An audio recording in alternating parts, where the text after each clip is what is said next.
let us get started. We are at long last in the home stretch on aggression and antidotes to aggression.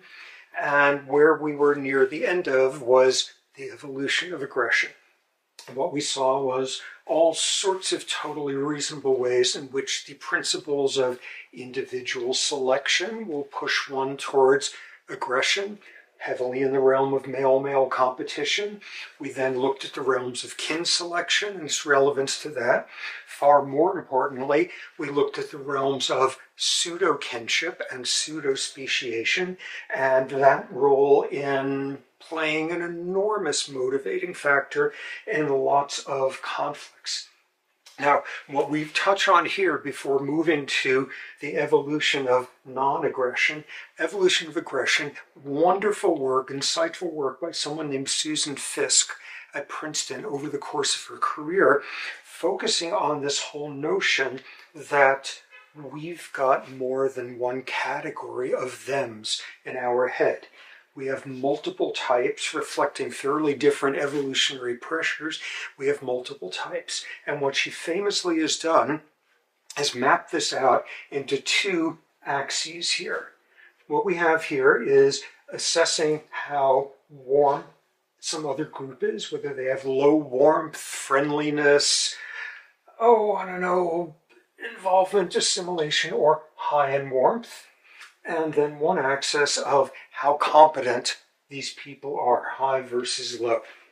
And just to start off, there's the wonderful corner here of people who we view as being very competent and very warm and altruistic and empathic. Us, of course, and that is the marker of every in-group, that they would place themselves in that box. And the us's there is mostly about, all sorts of aspects of brain development. Very interestingly, then, we move to this category. Individuals viewed as high in warmth, but low in competence. Who are we talking about here? Infants, demented individuals, things of that sort. What do they evoke? They evoke pity. They evoke a sense of protectiveness. They activate the anterior cingulate. And in some ways, these are people who are still honorary us's. These are people who used to be an us, or will be an us, or would have been an us if this mutation hadn't happened, or things of that sort. That's a domain where honorary us's, where what is evoked is pity and a desire to protect them. Now, in this category, we have the individuals we view as being both low in competence, low in warmth. What do they evoke in us? Disgust. And Fiske doing all sorts of brain imaging studies showing who are the sorts of people, faces that evoke this, junkies, homeless people, people of that sort. And what's activating here, you should be able to get the correct answer to this in your sleep, insular cortex. Insular cortex then activating the amygdala. So people who are viewed as barely worth noting beyond how unappealing they are, low competence, low warmth, disgust. Now we get to the most interesting category, which are individuals who were viewed as high competence but low warmth. Who are they? And these are the people throughout history in all sorts of societies, and a number of them all over the planet, people who are the out-group who were viewed as they're not one of us, they don't assimilate, they're not warm, they're not friendly, they're clannish, things like that. But damn, they're good at business and make a lot of money. Or damn, you may not like them, but if you get sick, better go find one of them who's a doctor because they make the best doctors, and things of that sort. This combination of dislike but having to admit to the competence. And what does this generate? Hatred, envy, resentment, all of that. And culture after culture does this. This is the Jews of Europe for many centuries. These are the Indo-Pakistanis of East Africa who, because of colonial practices, couldn't own land, couldn't join the colonial service, and thus became the shopkeepers, and thus became wealthy, middle class, and resented like crazy by black East African people there. And every time there is political instability in, say, Kenya, for example, I was there years ago during a coup attempt, and as soon all the military fighting was done with, everybody ransacks all the stores of the Indo-Pakistanis. Every mob attacks them, gang violence, gang rapes, things of that sort. All of these as those folks who don't really want to be one of us, who can never be one of us, but damn, they are good at making money. In West Africa, Lebanese serve this role. In Malaysia, Chinese serve this role. This is a classic one. And this pops up over and over. And what are you activating there?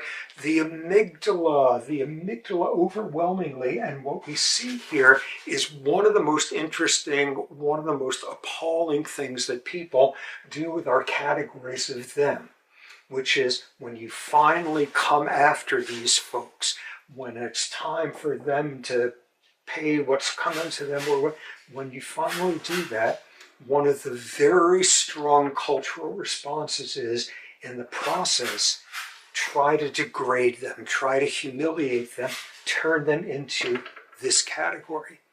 And that was the Nazis making Jews with toothbrushes scrubbing the sidewalks and the curbs and the roadsides while crowds sort of stood there and mocked them.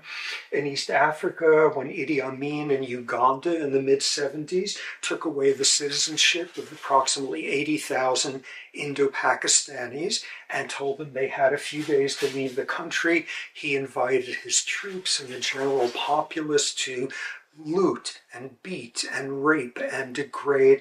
All these versions of one of the most hateful things that is done when showing us them dichotomizing is when you finally act on the resentment, when you finally act on the envy, to not only remove their power, but degrade them into being this category. And we're going to look at some of the implications of that. Okay, so we don't just have one kind of them, and we have dramatically different responses depending on which category they are in. Ones who might eventually be here, ones who are not going anywhere, ones who, if we get it together enough, we can move into that category, those sorts of quadrants there. Now, getting back to the whole issue of sacred values, sacred symbols, and how much peace can be brought about when one group recognizes another, and like settling up financial claims is how you end war, recognizing each other's sacred symbols is how you make lasting peace, all of that. One of the things that's done in here as well, in trying to move this group into this group, is to very intentionally violate, desecrate their sacred symbols. One example of that, the 15th century, when the Ottoman Empire conquered Constantinople, easternmost edge of sort of Eastern Christianity, conquered Constantinople after a pretty protracted war there. And what did they do shortly after that? They took the main church in Constantinople, Christian Constantinople, and turned it into a horse paddock. Turned it into where they leave their horses to crap all over the floor. What could have been a clearer symbol of, you people now are not only low warmth, but look at what we can do to your holy sites.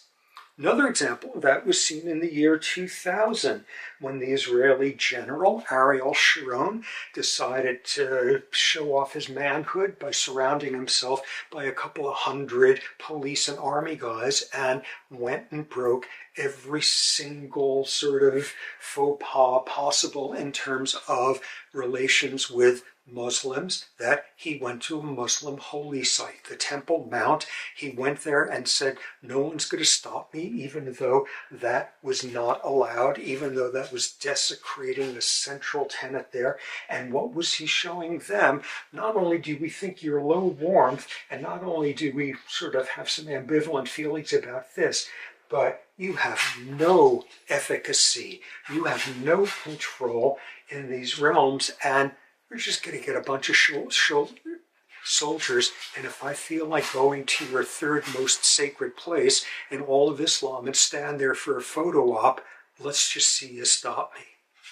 So, circumstances of different categories, ways in which we can move them around, or ways in which we would hope to or recognize we might have and all. And one of the key things going in this transition, turning thems into these folks, is violating their sacred symbols. That is extremely effective. Okay, so this brings us now, when looking at this, all these great reasons why aggression should be selected for. We've got individual selection motivations, kin selection, pseudo-kinship, all of that. And throughout all the years by which sort of evolutionary thinking about behavior was dominated by aggression, and the rewards of aggression, and the rewards of stratification, and the rewards of male dominance, and how natural it is that evolution has produced that in oh so many species. Throughout, there was always a view that you think in an evolutionary framework, and there's loads of reasons why you were selecting for non-aggression. You were selecting for counters to aggression, alternatives to aggression, selecting for means to turn aggression into something very different from that. So, as much evolutionary evidence for that as for this is a world in which it's like male-male competition until the cows come home, the evolution of non-aggression. So starting off with that, you would think right off the bat at our first sort of foundation of it, individual selection. Individual selection, you're trying to maximize as many number of copies of your genes in the next generation as possible. What did we hear before? That's a driving force between male violence directed at females who were non-reciprocating, all that sort of thing. What have we also been hearing about over the weeks? Alternative strategies available to males. And we've heard one already, which is back with the baboons, that whole business of like female choice. The fact that if a female doesn't want to be stuck with this high-ranking lug when she's ovulating, there's all sorts of female means of increasing the tension between that individual and somebody else. And what does the female then do? She runs off to the proverbial bushes with the nice guy who she has an affiliative relationship with. And that, of course, raises all sorts of, oh, maybe nice guys don't finish last, but okay, so they run off to the bushes and do that. It's not like there's a whole lot of that. Genetic studies suggest that this alternative strategy, this strategy of being a nice guy, male baboon, is a very viable means of passing on copies of your genes. So, alternative strategies there. Kinship. Where does kinship come in terms of decreasing aggression? A wonderful example of this. This is seen in two different ways. This is apparently a motif that is found among a number of Australian indigenous groups. And this is thought to be symbolic of something culturally that is done. Okay, you're out in the desert, you're wandering around, there's a water hole once every 10 miles or so, and you're coming up on one, and if you don't get water from this, you're not going to last till the next one. It is essential that you get there, and as you're approaching it, oh no, you see a stranger approaching from the opposite side, just as intent on getting water. And you've got this problem here. If I don't know this person and they're a stranger, they may try to kill me, so I should probably kill them first. And all the ways in which we are hurtled into the logic of violence there. And what has evolved instead is the two individuals sit down and each of them starts saying, I am whoever, I'm the son of whoever, I'm the grandson of whoever, going through while the other person then does the same. And I don't know, there's a very finite number of names, or at some point, they stumble onto the same name.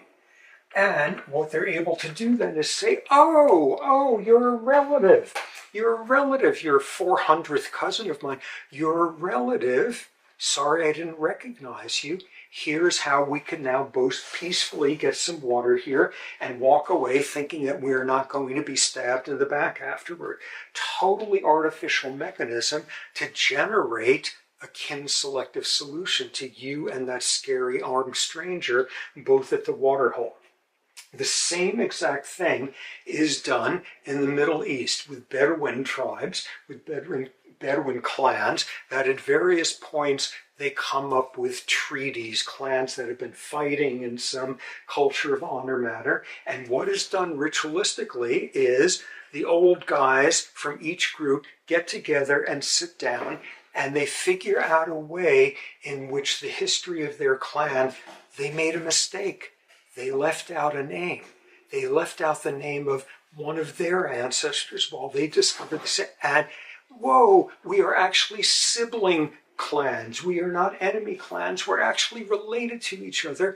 Nobody falls for it. Nonetheless, symbolically, this is pulling in the power of kin selection and pseudo-kinship for decreasing aggression.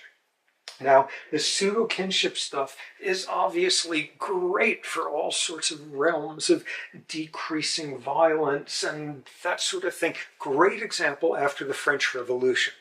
Not only was everyone like calling each other brother and sister, there's the informal sense in the you, vous, or tu or vous or something. There's the informal grammatical form that you use for family members, and then there's the formal one you use for others. And a great example of that, when Leo Tolstoy was a child, growing up in great privilege, being Russian aristocracy at the time, what he of course was taught was French, and his nanny was French. And one time he ran to his parents in hysteria. He was about 5 years old, that the nanny had had the audacity to address him with the informal tense, rather than the formal my lord sort of thing. So you see that contrast there. In the aftermath of the French Revolution, there was a period where everybody had to use the informal family grammar there. Everybody is a brother and a sister. So all of that is good news, but we've already seen something disappointing, which is our contact theory. Wow, you could turn thems into us's, and soon you're using informal French verbs or whatever. If you only have contact, we saw the limitations of that.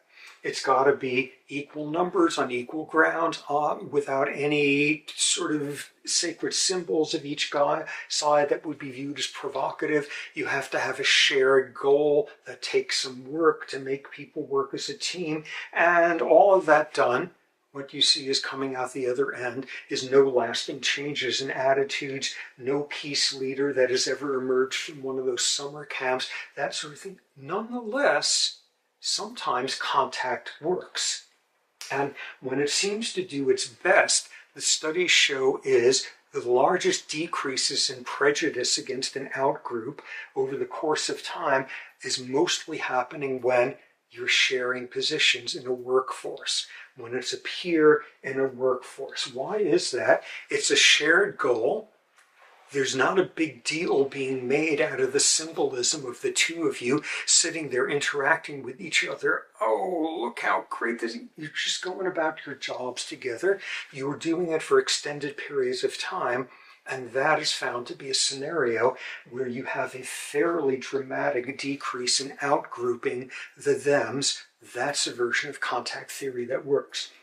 And ironically, insofar as we're talking here about non-aggression, it turned out one of the best domains for that was in-groups and out-groups dealing with each other in the military. This was something recognized with the sort of wave of civil rights movement and desegregation and such, that to some degree the military had already shown that one version of contact theory there can cause substantial decreases in out-group animosity. Okay, obviously, the next thing that just gives us hope for the planet from an evolutionary standpoint is reciprocal altruism. Even if you're individually selfish and selfish with you and your 2 brothers and 8 cousins, all of that reciprocal altruism from the very start of this course was a means of getting cooperation, a means of, in this case, decreasing aggression. Now, the basic problem with reciprocal altruism for trying to make the world better was summarized by this guy in the 60s named Garrett Hardin, who wrote a very influential book and in the process introduced a very influential concept to us, the tragedy of the commons.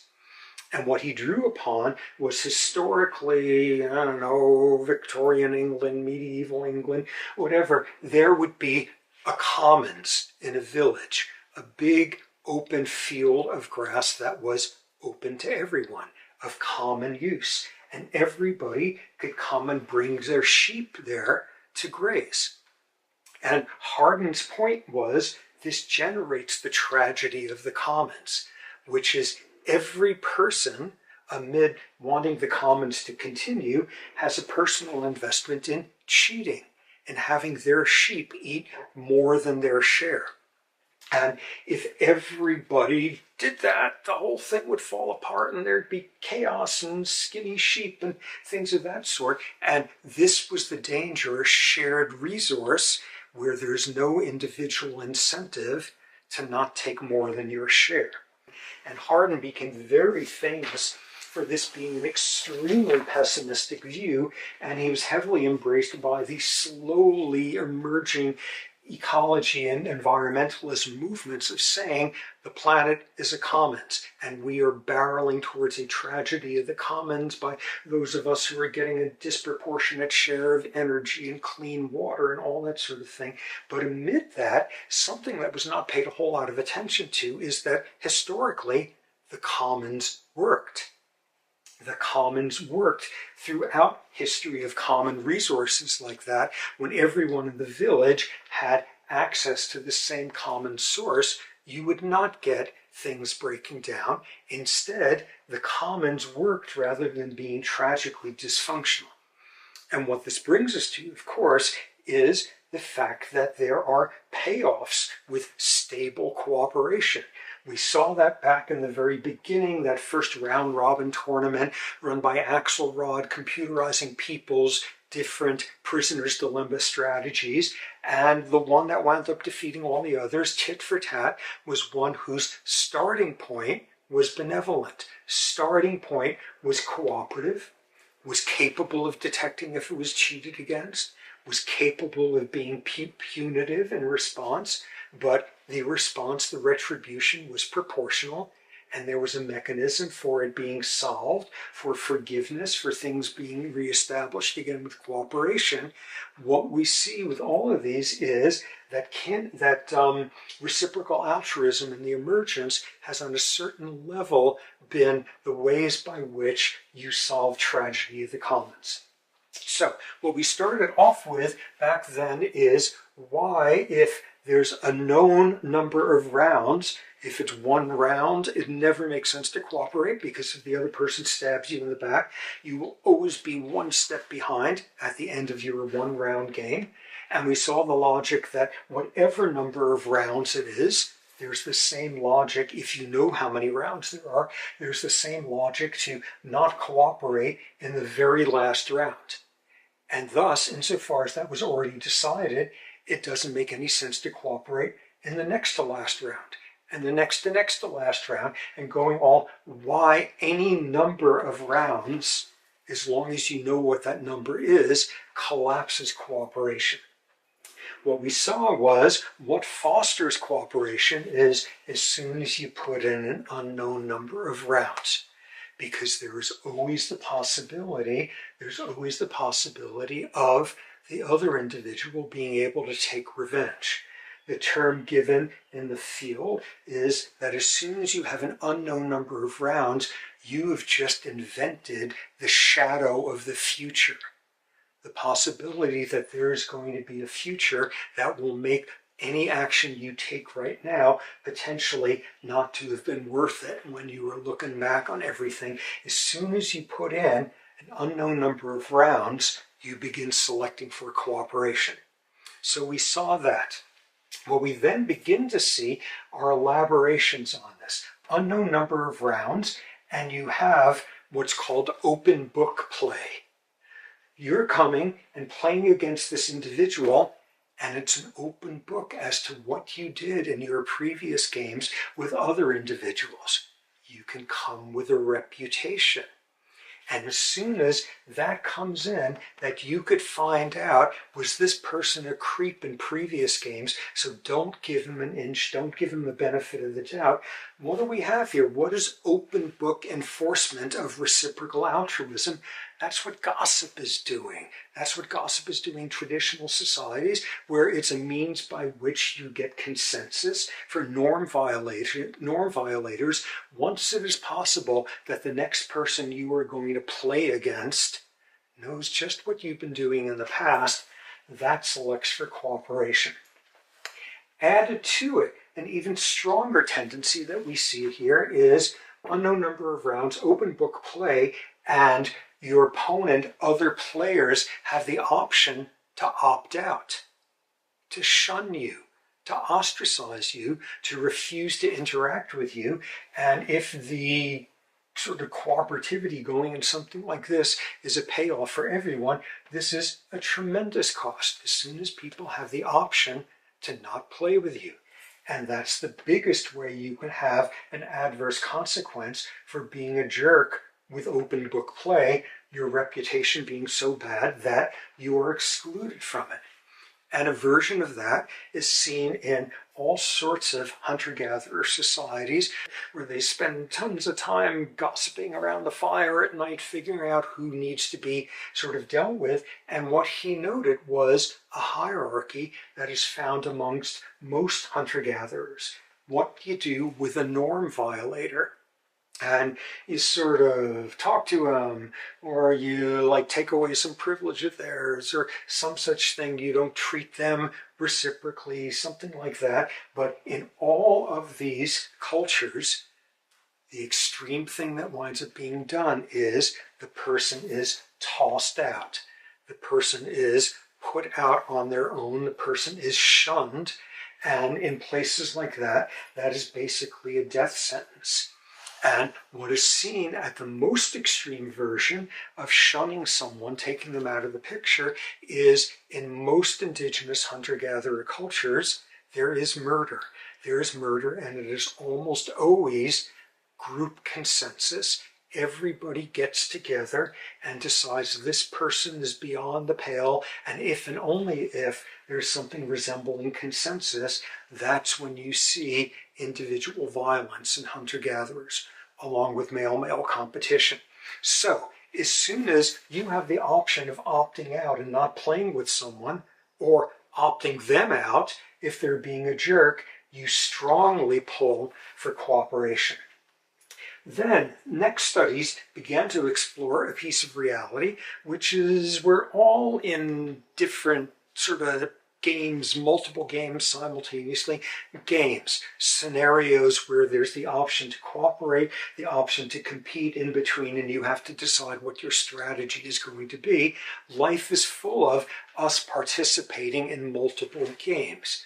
Do you stop for the pedestrian? Can anyone see that you were jerking? You drove through the crosswalk. Things of that, all the way up to the most obviously clear examples where you have to choose whether to cooperate or cheat. And what you see is, insofar as people are simultaneously in multiple games, if you hook up two players and they're playing in a particular game that has a certain barrier, a certain degree of inertia for establishing cooperation, if they are simultaneously in a game alongside, if they alternate rounds between game 1 and game 2, and game 2 happens to be one whose setup is, it is very, very favorable for cooperation to emerge, as soon as it's established here, you see crosstalk. You can get bleeding from a cooperative relationship coming into this, and what studies have shown is under what circumstances is it easier for the cooperation to bleed into and influence the non-cooperation, in what circumstances does it go the other way. But the fact that multiple games are going on for any given person, that gives all sorts of possibilities. Where things really start to move in the direction of cooperation is as soon as you introduce the possibility of punishment. Punishment for antisocial play. Punishment for somebody stabbing you in the back, and tit for tat being our most basic fruit fly of introducing punishment into reciprocal altruistic relationships. There's a problem, though, with introducing punishment into the scene. And this is something that plagues every aspect of reform of the criminal justice system or things of that sort. The fact that we like to punish. We like to punish righteously. People will pay for the opportunity to do so. Most informally, when you stick somebody in a brain scanner, the chance to righteously punish someone causes the dopamine system to go crazy. We like punishment for its own sake. On some level, retribution, justice being done in our minds, in our limbic systems, is a virtue in and of itself. So any assessment of what introducing punishment into this whole realm of strategizing, you got to keep in mind that a lot of the time there's a pull for punishment for its own sake. Okay, so punishment. First version, simplest version, is the person who you have just stabbed in the back has the option of punishing you back in return. And most games that introduce this have some element where in the aftermath, the victim is willing to give up X amount of their resources in exchange for the jerk losing 2X amount of resources. They are willing to pay to punish the other individual. Or you can even see a formal version of what would count as spite. You're willing to pay 2x of your resources just to get them punished 1x. You're willing to pay more just to get them punished in some way whatsoever, even to a lesser extent.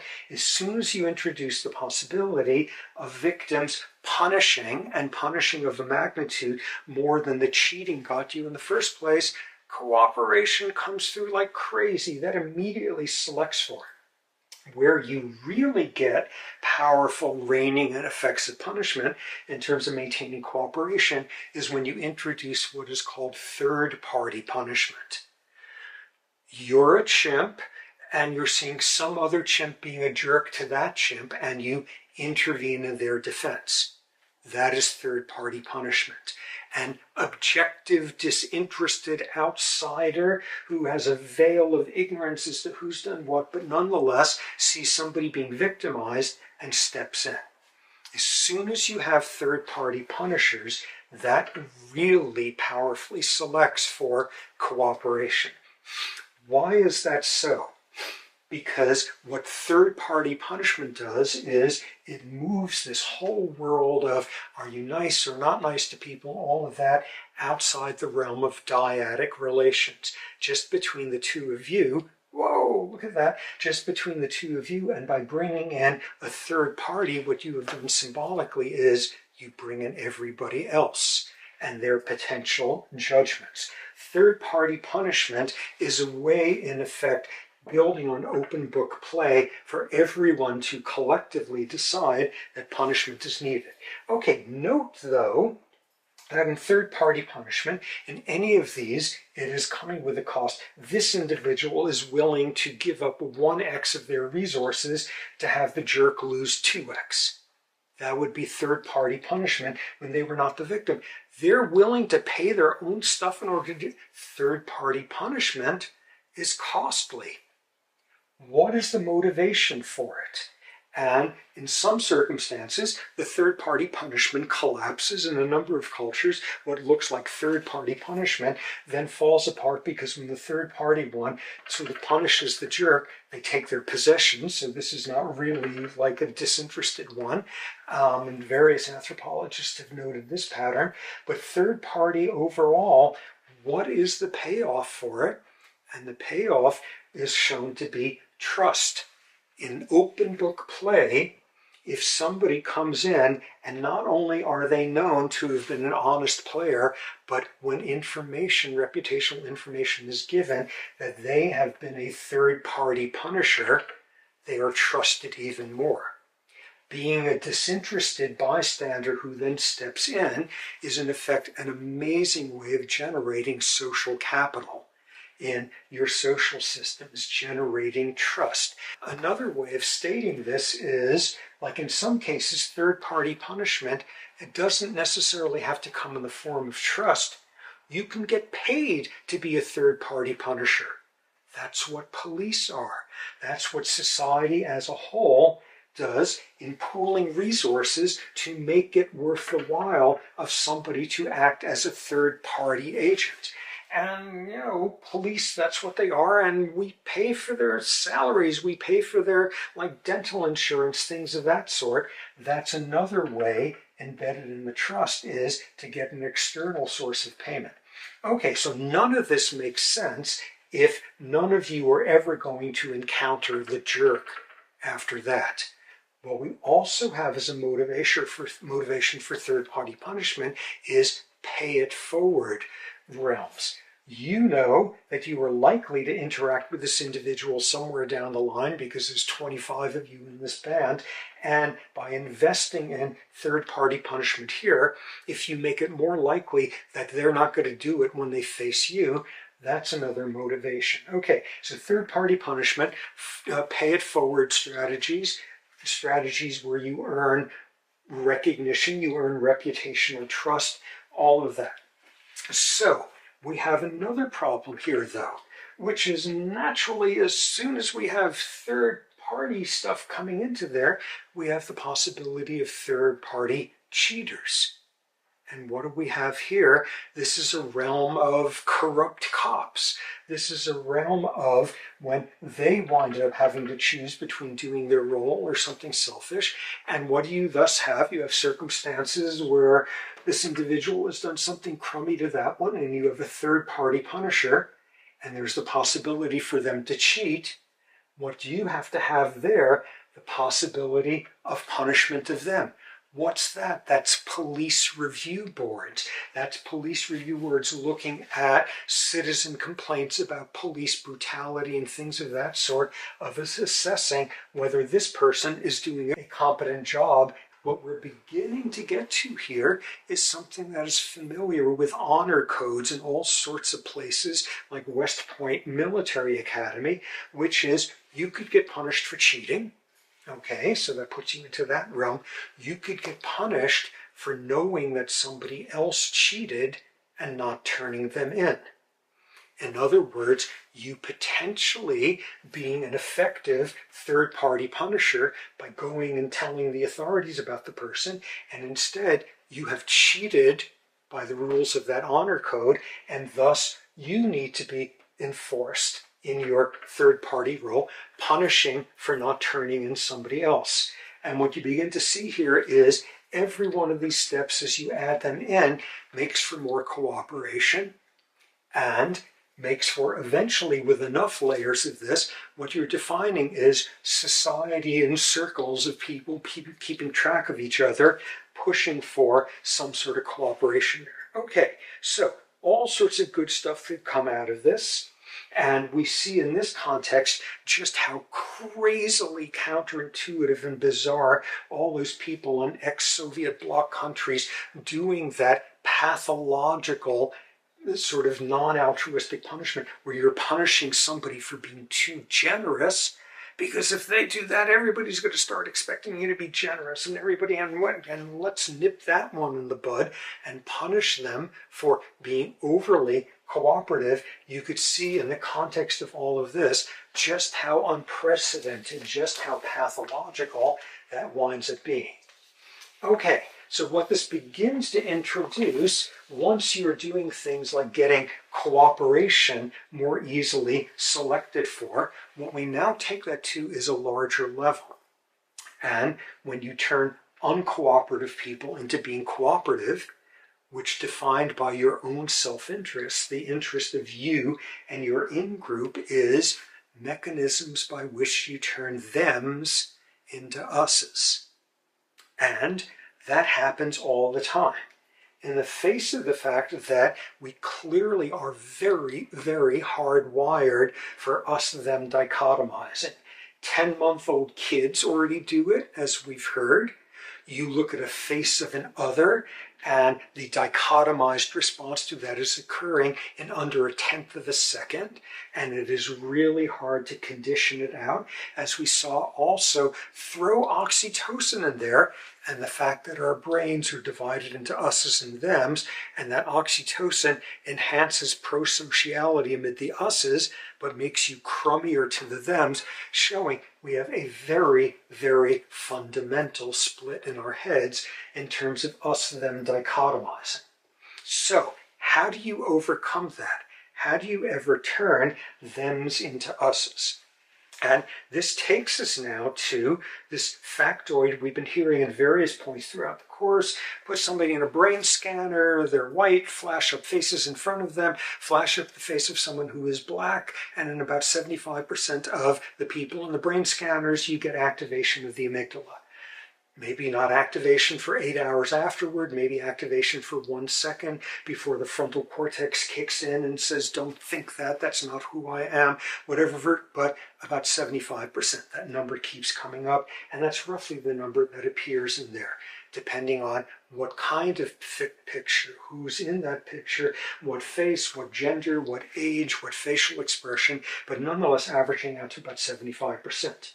So what this finally brings us to is, who are the 25%?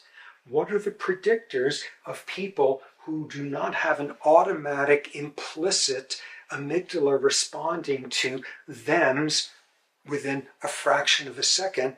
Who's the 25%? And what you find in those studies is it tends to be people who grew up in multiracial neighborhoods, not ones that were de facto segregated in terms of social interactions, but grew up in a setting where multiracial interactions were the norm. Second predictor, that you at some point had a close, intimate relationship with somebody of that other group. Those are the predictors. So what we're saying here is those sorts of interventions, what they're doing is making thems not really count as thems anymore. Moving them out of a them category into being an us or an honorary us or some version of that. One of the effective means there, when you see, look at the 25%, is experience in life has made them not to have that as a particularly relevant dichotomy between an us and them.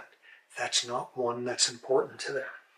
All sorts of manipulations can be done, though, to change us-them categorizing over the course of just a few minutes, not over the course of your lifetime, because we can't go up back and decide we want to grow up in a different neighborhood.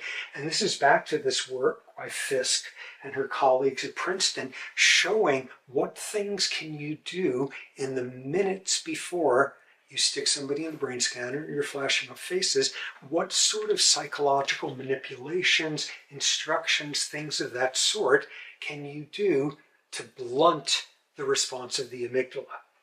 We already heard many weeks back a way to make the amygdaloid response even more extreme and play stereotypical music that you don't like associated with that outgroup, whatever. We heard that one. What could be done? What subliminal stuff? What instructions? What subtle stuff going on in the minutes before can you do to undo this amygdaloid response? The easiest one tells us nothing at all. In this version, what would Fisk do?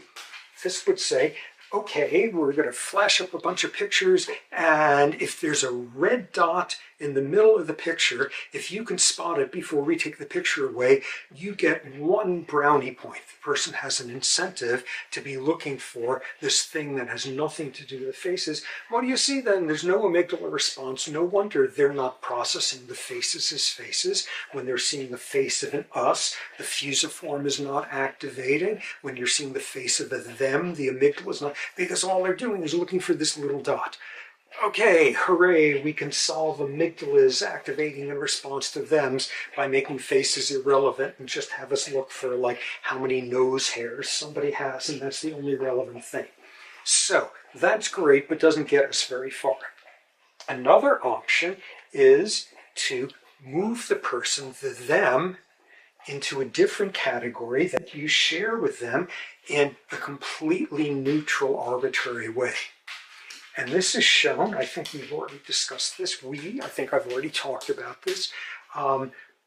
These are studies where you look at a film clip of a bunch of people playing basketball, and half the players are white and half are black, and like split up between the teams, and there's all sorts of action going on. And afterward, you ask the subject, okay, which person was it who blocked that shot? Which person was it who did that amazing three-pointer? And what you see is, if somebody gets the wrong answer, if they pick the wrong person, they are way more likely than chance to pick somebody of the same race as the person who actually did that. Oh, they've got an automatic category in their head of race in there. Automatic one, so that insofar as you were turning thems into undifferentiated thems, if you're going to make a mistake and pick the wrong person, it's going to be someone of the same salient category. Now, do the experiment a little bit differently, and now it's a film clip where everyone is wearing a red shirt or a blue shirt, and two different teams, and each team is racially balanced, all of that. And now the game goes along on the same stuff, and you ask somebody the same kind of questions. Who was it who did that amazing between the leg dribble or whatever? And if they identify the wrong person, it's more likely than chance for it to be somebody of the same shirt color.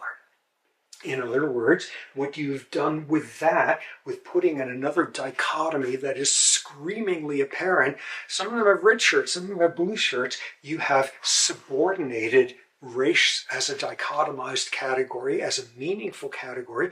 You've subordinated it to this completely neutral one. Ooh, what color shirt is it? That kind of thing. And that color shirt is a means of also appreciating how shallow race as a categorization is. Do the same thing with people, players of different sexes, and you continue to categorize by sex regardless of the shirt color. That's a more salient category. Why does that make sense? I think we've discussed this already. Why does this make sense? How long have humans been paying attention to the sex of other individuals? How long has sex been around? And I don't know, 150 million years or so. That has been a salient category to us for a long, long time. Best estimates are that racial differences only evolved in the last 30, 40,000 years or so. So that's a blink of an eye. That is a very recent addition to the human psyche. And for 99.9% of that time, your average person never met anybody from a different race, because you're a hunter-gatherer in this corner of the planet, and you'll maybe travel 20 miles from your home over the course of your entire lifetime, and the nearest person of a different race is 5,000 miles away. Race is not a particularly fundamental category, and this dovetails with all the findings that race, from an evolutionary standpoint, from a genetic standpoint, from a biological standpoint, is a statistical construct. And it is easily supplanted by what color shirt someone is wearing. Now you can break down that particular us-theming and get an amygdala that's not going to respond by putting the individuals into a different category that's really salient to you, that really matters to you. Whether the person's in a red shirt or a blue shirt, that's arbitrary or whatever, but instead put them into a different category where that categorical boundary really matters to you. Now, relevant to this, I was doing some reading recently and discovered San Francisco has a baseball team. I had to look that up, and they're called the Giants, so they play baseball, and there's people in San Francisco who like the Giants, and the Giants have a mortal enemy team, and I can't remember which it is, but people who are Giants fans loathe the other team, and so now you're flashing up pictures of faces, and you've managed to catch one of these San Francisco sort of obsessive baseball Giants fans and stuck them in a brain scanner, and you're flashing up faces, and some of them are the same skin color as the person in there, and some of it, but each one is wearing a baseball cap, either with a Giants logo or a logo of the dreaded, and skin color doesn't begin to have any effect on the amygdala response. In a fraction of a second, the amygdala has switched to what's the most important, us, them in the universe, us Giants fans versus anyone else. And that's like you see two people as different as possible sitting next to each other in a stadium chanting the same stupid chant for their team or something. And that is the only, that's somebody you would live for and die for and kill for, all of that because they're your blood brother, because you both know how to sing this ridiculous team song or something. That completely supplants race as a relevant category. So you can do that. But then the most interesting thing is the final experiment that Fiske did was something where you would sit the person down before, saying, we're going to put you in the scanner, and like we're going to show you a bunch of faces, and tell you what, for each face, tell me if you think that's somebody who would like to eat broccoli. Some completely random, arbitrary food, a food without any particular cultural sort of connotations or something. So here, look at each face and tell me if you think that's somebody who is going to like broccoli. So you stick the person in the scanner and they're going through, and what you see is the amygdala is much less responsive. It may not respond at all. That is blunting it. Why?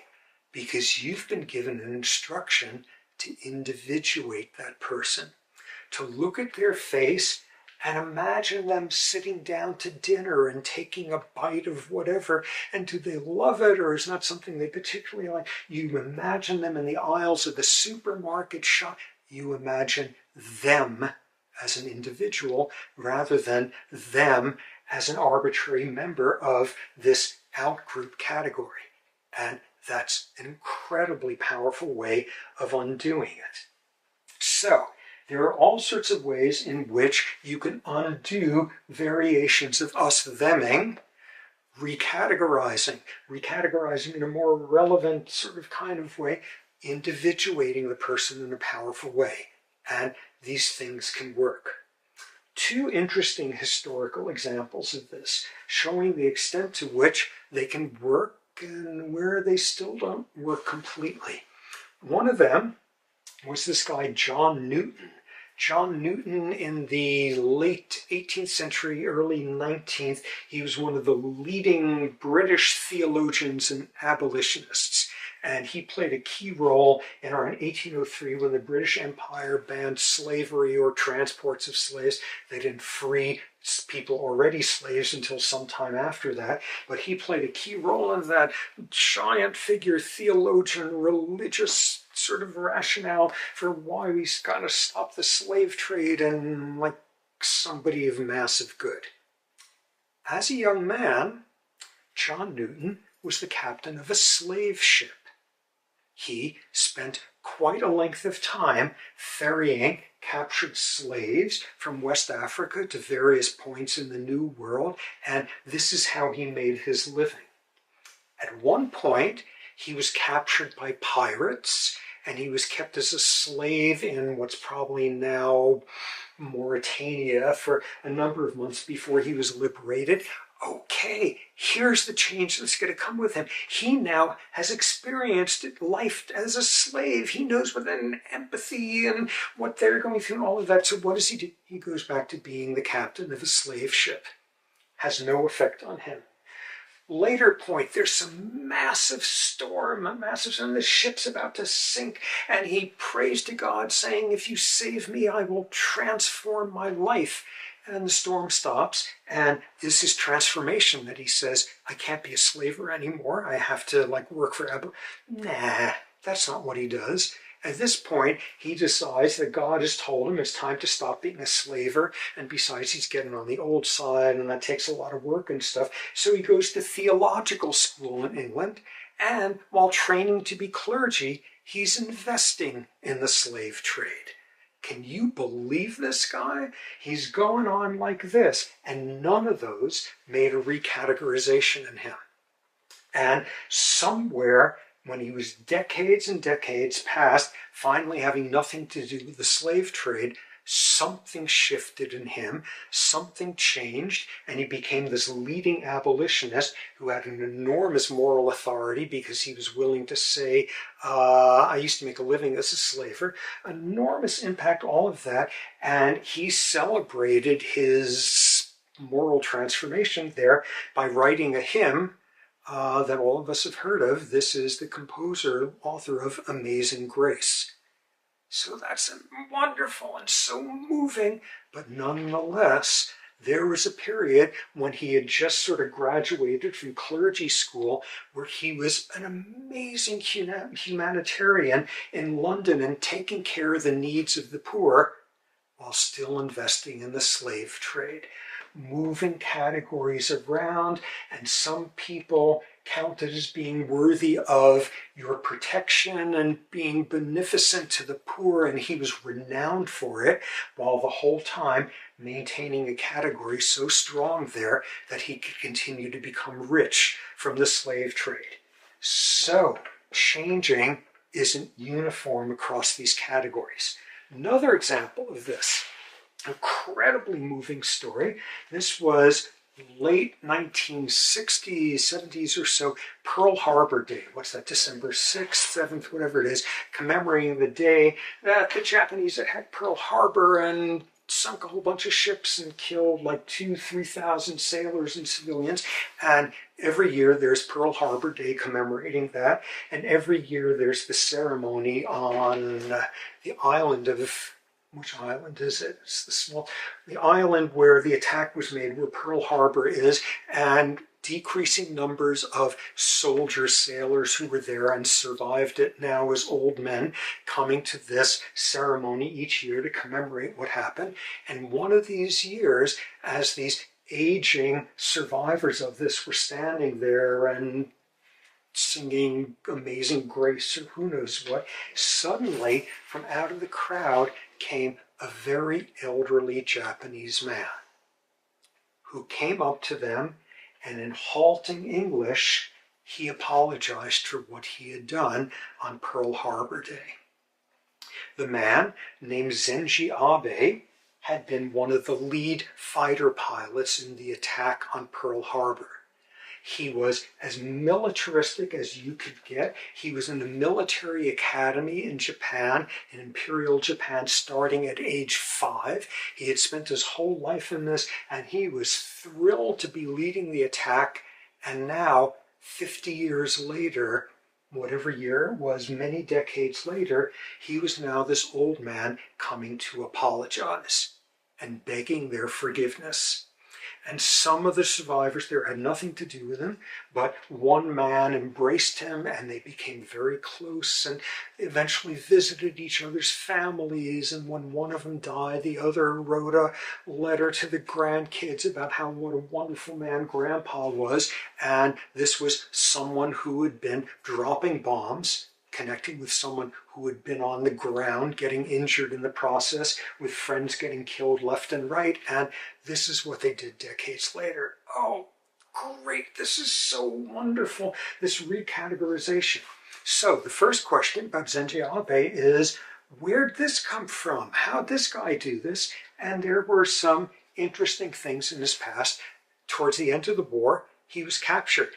And he wound up as a POW of the Americans rather than the Soviets, for example, and he was very well treated, and he kind of appreciated that. Going back to Japan, he got a job in some corporation, which at some point was bought by an American multinational, and he worked for an American company, and they were kind of nice bosses. And he kind of discovered he liked Americans. One of his kids married somebody American and moved to the United States. So all sorts of things chipping away at turning Americans from thems into us's enough for him to want to apologize. The final piece of it was the pilots in Pearl Harbor were told that Japan had declared war on the United States that morning. That was not the case. Pearl Harbor was a sneak attack. And when he found this out, this was shameful to him. You sneak up. No, you don't sneak up on the enemy. You say, we are at war, and I honor you enough to tell you that you are now my enemy, and this was a shameful thing to have happened. So all those pieces put together help explain how this man did this incredibly dramatic change in us-theming many years later. So, what's the problem there with that? Just as we saw with John Newton, being wonderful to the poor of London while still being perfectly fine with there being slavery, a similar thing with Zenji Abe. Some years before Pearl Harbor, he had been part of the Japanese military that had invaded Manchuria, invaded China, and people who know the history of that, the rape of Nanjing, one of the most brutal, atrocity-filled conquests in all of history. The Japanese were unspeakably brutal to the Chinese, who they had under their control and stuff. And during that period, Zenji Abe was in the Air Force, and he took part in it. And there's no evidence that he ever went to anyone in China and apologized for his role in that. What's the difference? I don't know. His kid married somebody. Maybe that was that. Maybe the fact that Americans have been an enemy for 2 decades or so, whereas the Chinese have been enemies for 2,000 years, and traditionally that the theming was more superficial in the case of Americans. Nonetheless, just like John Newton, this was somebody who was capable of still keeping a horrendous them, while another category of them, he was able to have a moral transformation. So the pieces move separately. Now, what this brings up in the face of like what individuals can accomplish, peace, rapprochement, forgiveness, all of that, cultures can do it as well. And we've already heard about some of those amazing examples, how Northern Ireland managed to become peaceful, other ones that seem totally improbable, the role of sacred symbols in the process, all of that. So, these two prior combating cultures have now figured out how to get along with each other. And what comes in at this point is back to that sort of point from a few days ago, the importance of sacred symbols, all of that, forgiveness, that there is an asymmetry to it. There's an asymmetry of what should be expected. Who was the oppressed in that relationship? Who was the unprovoked aggressor? Who dominated in the aftermath or in any assessment of what went on? There's an asymmetry built into there forever after. For example, in the aftermath of South Africa gaining its freedom from the apartheid regime there was some mention, some like counter snide, whatever, focusing on the fact that a number of atrocities were carried out by freedom fighters, members of the ANC, the African National Committee, that Congress, that they, in some cases, committed atrocities against Afrikaans civilians. And much was made in the aftermath in the West that was still kind of not sure if they liked the idea of this, that, you know what, there were bad people on both sides. You know what? Both sides committed atrocities. There was an attempt at trying to make them equivalent, and they could not possibly be equivalent. Just to give a sense, okay, apartheid for decades and decades before, if you were in the subordinated them group, your streets were filled with police and soldiers with guns of the thems. You were not allowed to go to certain places, checkpoints. If you were working in the them area, the dominant culture's area, you went through frisking every day and arbitrary harassment. You were given identity cards of different classes indicating which areas you could go into and which not. Then you look at the violence. over the course of the violence, yes, there were atrocities by some of the fighters on the South African side, and the wonder of Mandela with his reconciliation commissions was that he insisted that those people be brought to justice, but it was the numbers. And I don't know, maybe I'm just pulling numbers out of a hat here, or maybe I'm thinking of some other arena of violence. If the freedom fighters from South Africa killed 1,000 civilians among the white majority killed 35,000, and probably 17,000 of them were children. Again, I think that's what it was, but this may apply to another conflict. Moreover, what did the dominant culture do there? It blocked supplies going into the areas of rebels. It cut off water. It cut off electricity. It attacked aid convoys from the UN. It allowed a messianic extremist militant group of vigilantes among them to be armed and to look the other way when they were, just tragically taking supposed justice into their own hands, facilitating it, all of that going on, and all along rationalizing the domination with messianic notions of God is on our side and this is what was meant to be. And you look at that, and you look at the aftermath, and you look at the government that had the power and the bombs being handed weapons by the West, by Western corporations refusing to divest and making those governments, that apartheid government, wealthy and all of that because they were very resistant to divesting. Look at all of that, and as you assess something like that in a historical context, there is nothing resembling moral equivalency there. There's nothing that could be cited at all. You can feel empathy for the circumstances that brought about one of those people being someone who would commit atrocities, and perhaps you can feel empathy for the innocent victims from the side of the oppressors, but there should be no obligation to do so, and that should not be a watermark of one's humanity, because this works asymmetrically. Okay. So this brings us back to the notion of tragedy of the commons. And Josh Green, who we have heard so much about over the course of various topics here, Josh Green had a very interesting observation. He said, the tragedy of the commons is about in-group members. All the shepherds in this village, everyone who had sheep, everyone who is sharing a water source and not taking more than their share. But tragedy of the commons is about in-group problems, and what it's about is me versus us. Do I act selfishly against our collective us interests?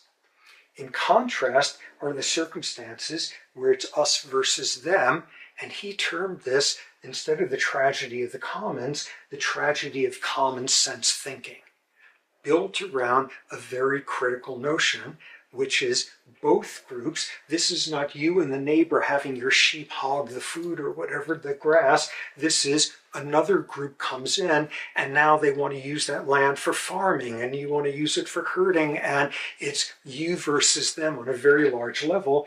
And what Green identifies is the single most damaging thing that comes into tensions like that is when anyone on either side begins to cite the notion that it is their right to do something.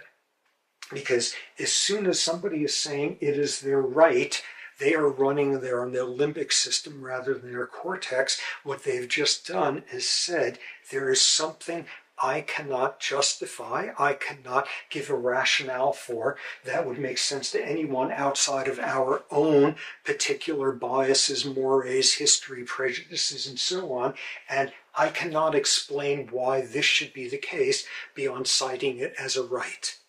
And the problem with tragedies of common sense differences is both groups believe that they are in the right and they have their rights and they are mutually incompatible. Now, what came out of that is really interesting work that he then did, looking at sort of when you evoke people being more pro-social in the context of a tragedy of the commons, and when you make them more pro-social in the context of tragedy of common sense. Two mutually incompatible views as to what counts as justice, as to what counts as sacred, as to what, and there is no resolution there that is possible as long as the sides are saying, it is my right. I can't tell you why. It is my right. And what he showed in a really interesting experiment as follows. You take somebody in an economic game and they believe they are playing against an us, a fellow member of their tribe. And what he shows is the faster someone is forced to make a decision whether or not to cooperate or cheat, whether to be a nice guy or a jerk, all of that, the faster you force them to make a decision, the more likely they are to come up with a pro-social one. When you are running on automatic and it is an us, the implicit thing is to be nice, to be cooperative. In contrast, when people believe they were playing against a them, the faster you force them to give a response, the more likely they were to do something jerky and backstabbing. In other words, when we run on implicit, there's implicit bias against, hostility towards, discounting the needs of, decreased capacity of empathy for the thems. And out of that, he showed, comes a really important sort of prescription. When you want people to be nice to their us's, if it's a me versus an us issue, automatic fast responses tend to be pro-social. When people have more time, they can decide why it's not really their problem and somebody else will take care of it. And you know what, that person hasn't really been one of us. You have time to rationalize away your first instinct of being pro-social. And when you're trying to get people to be pro-social and making decisions of cooperation rather than cheating with or them, the longer time they have to decide, the more likely that is to be the outcome, because the first reflex is antisocial. Longer time to do the very costly prefrontal cortical task of thinking about the world from their perspective and trying to understand how they got there. Rapid fire decisions about thems tend towards the hostile. Rapid fire decisions about us's tend to be pro-social. And I think out of that comes an incredibly important sort of set of guidelines. Now, what this all leads us to ultimately, as soon as we have Japanese individuals apologizing to a group of American survivors, we are looking at versions of neo-group selection. As soon as we have nations, as soon as we have religions, ethnicity, we have moved into our world of neo-group selection.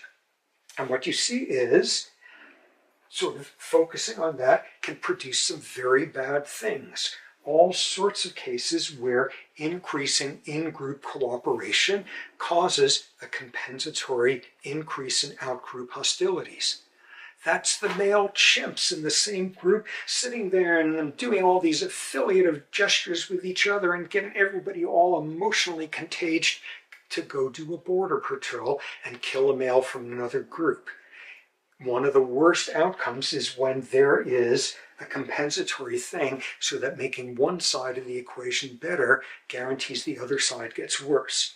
Okay, within that though, there are cases where group selection has shown people recategorizing in dramatic ways as to which group they believe they belong to. And the famous moving example of that was the first Christmas of World War I, the World War I Christmas truce, December 1914, trenches in France and predominantly German soldiers facing off against British soldiers because the French had already surrendered, and in the trenches there, and the powers that be, heads of states, the Pope put in his 2 cents, declared that there would be a ceasefire Christmas evening. So everyone can have Christmas dinner, to go and collect their dead from no man's land in between the trenches, and that was decreed. This is a top-down decree. Heads of governments, popes, all of that, agreeing we are going to have a truce for that evening.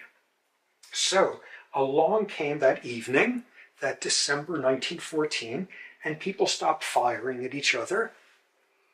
And after a while, they worked up the nerve to come out of the trenches, to go into no man's land to retrieve their dead.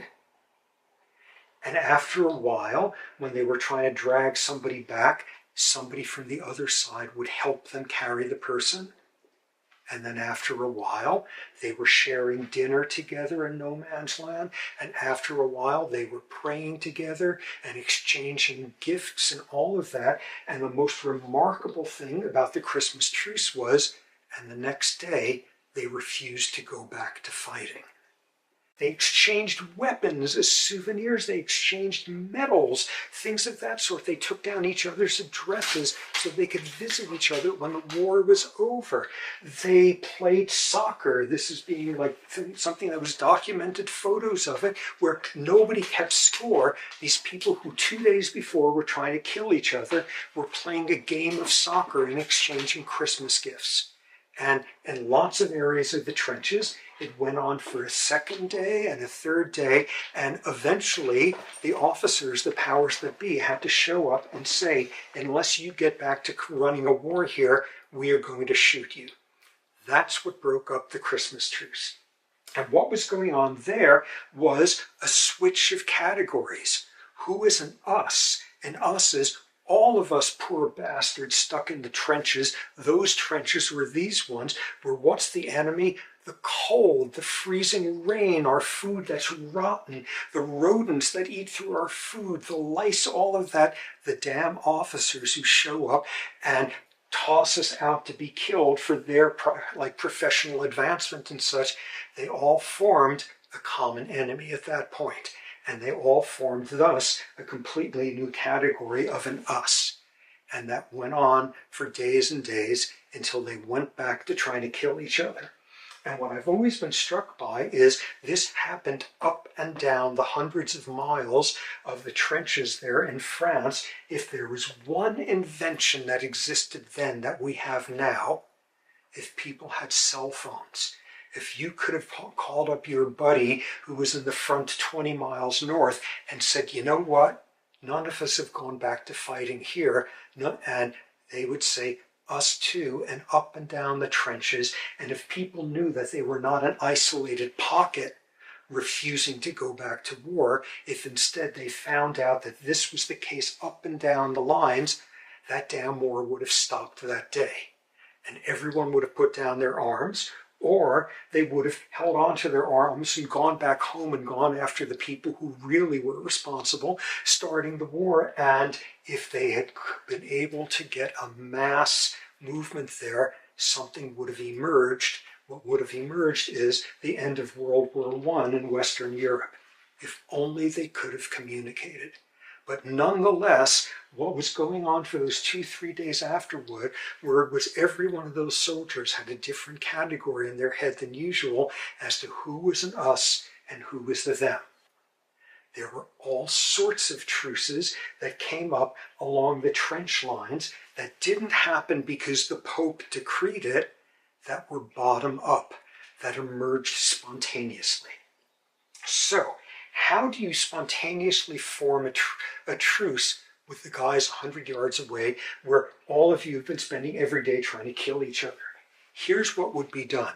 And this has been documented by this Axelrod, wrote a book called The Evolution of Cooperation, where he had a chapter on these spontaneous truces during World War I. Look at what they did. You bring up your best gunner, and they lob a shell over to the other side, not into the trenches, but blow up like an outhouse 20 yards behind the front line. Okay? Then have them do it again, and again, and land shell after shell on that outhouse. And what are you telling the other side?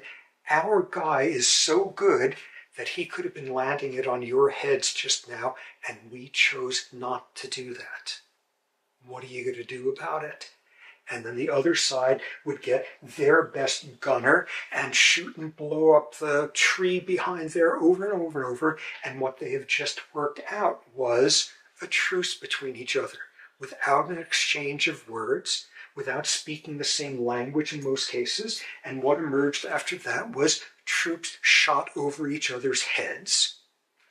They did that regularly. Casualties went way down because they were quietly refusing to shoot each other. And what they worked out were signals for when their officers showed up. Sorry, we got to actually shoot at you for a while. The damn colonel is here, and had to reestablish the truce as soon as that officer left. They evolved a tit-for-tat strategy. You'd have some new rookie on your side who didn't know how things worked and landed a shell down in the middle of their trench, and somebody from your side would hold up a white flag, stand on the edge and say, "Very sorry about that. We've got this new kid here who screwed up. Yeah, we filled him in." And tit for tat, what would be done then is they could launch one shell into your trenches, and each one of those would kill 3 or 4 men, and then the truce was reestablished. And they did this over and over again, up and down the trenches, until the military brass on both sides realized this was happening and began to transfer troops up and down the line. Because that broke up the prerequisite for beginning to change the us-theming there. Every morning you hear one of them singing this folk song while they're shaving.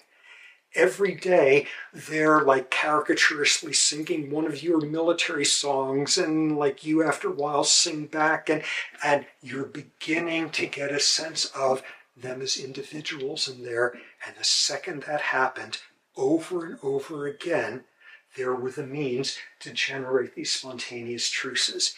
So this brings us to the end of our aggression and antidotes to aggression material. And amazingly, back in the past, I don't know, 10, 15, 20 years ago, giving this class, this lasted for 2 lectures. And somehow each time it keeps getting longer and longer. And I kind of know why that's the case, that this keeps getting longer. And this has something to do with what I experienced a long time ago, shortly after college. I was in East Africa. I was spending a year there getting my baboon research started in Kenya. And next door, a war broke out between Uganda and Tanzania. Uganda at the time was ruled by one of the dictators of all time, before your time, but nonetheless, maybe lots of you have heard of him, Idi Amin. Idi Amin had seized power in Uganda violently, and he was irresistible to the West because he was a buffoon. He had British businessmen carry him around in a sedan chair, or else he would shoot them. He wrote love letters to Queen Victoria, inviting her to be his 6th wife or whatever. He declared himself the King of Scotland. He had done some of his military training in Scotland and came back for a fondness for this. And for long periods in court, every time he came in, they'd play bagpipes and he had soldiers wearing kilts. And oh my God, he was a buffoon. The West couldn't get enough of this guy. And at the same time, he was killing tens of thousands of Ugandans that were not of his tribe. He was destroying the economy by pocketing it. And as both bragged about by him and is documented on some occasions, he ate the flesh of his enemies he had killed. And he eventually made a mistake. He decided he was going to invade Tanzania and take over some of the land.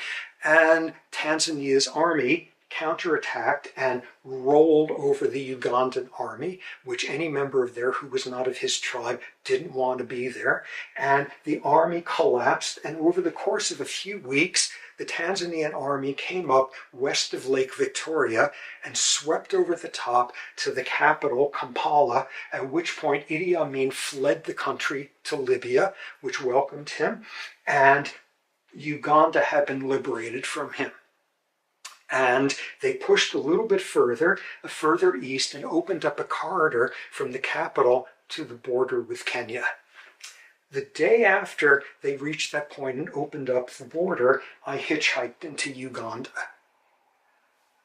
I was near the end of my year's work. I was at a point where I could take a few weeks off.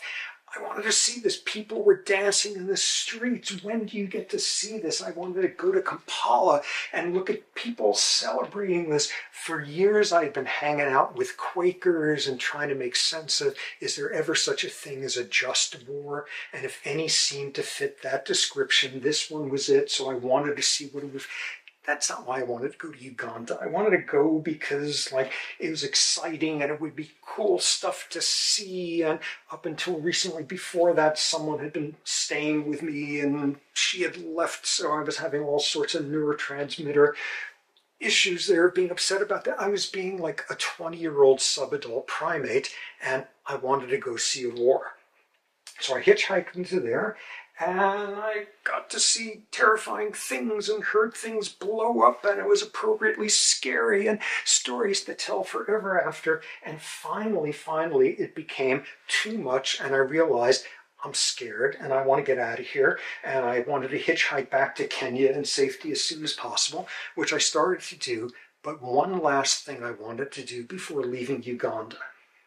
Ever since I was a kid, I've been reading about the explorers of Africa and the attempts to find the source of the Nile, and which British explorer was going to discover the source of the Nile the same way that Columbus discovered America. But I was fascinated with that stuff, and part of my being really taken with that part of the world, and I wanted to go see where the Nile began. This one spot where a waterfall pouring out of Lake Victoria began the Nile. And this was by a town called Jinja near the Kenyan border. And I hitchhiked over to there to look at the source of the Nile. And there was a bridge across, which was on top of some hydroelectric plant or something as the water was flushing through.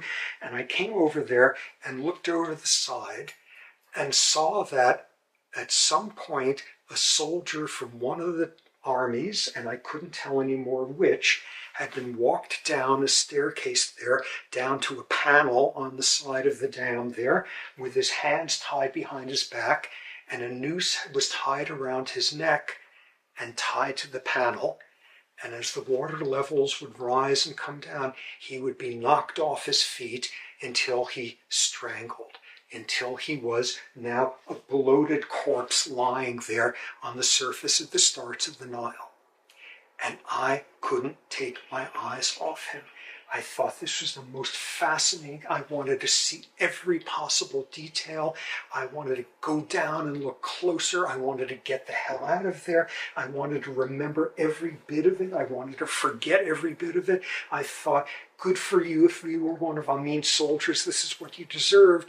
But then I would think maybe you were forced to conscript. And then I would think, well, I know what I think about soldiers just taking orders. And I stood there frozen for hours, mesmerized looking at this body, at this corpse, until a Tanzanian soldier came along and chased me away and I left. And I realized 45 years later why these lectures keep getting longer and longer, because of that man. And because I wanted to go get a better look and I wanted to run away. And this was exciting and this was horrifying, and we are back to where we started with this. As we'll see, depression, uniformly bad news. Schizophrenia, uniformly bad news. Childhood cancer, Alzheimer's disease, uniformly bad. But aggression is different, because the same behaviors, the same fixed action patterns, the same limbic activation in one context is the most heroic thing on earth, and in another the most horrifying. And it's for that reason, the fact that when it's the right kind of aggression, we want to jump up and participate and are excited and our hearts race, while we are horrified when it's the other version. It's for that reason that aggression is always going to be the hardest of these topics to understand. And thus, it's the one that we have to study the most.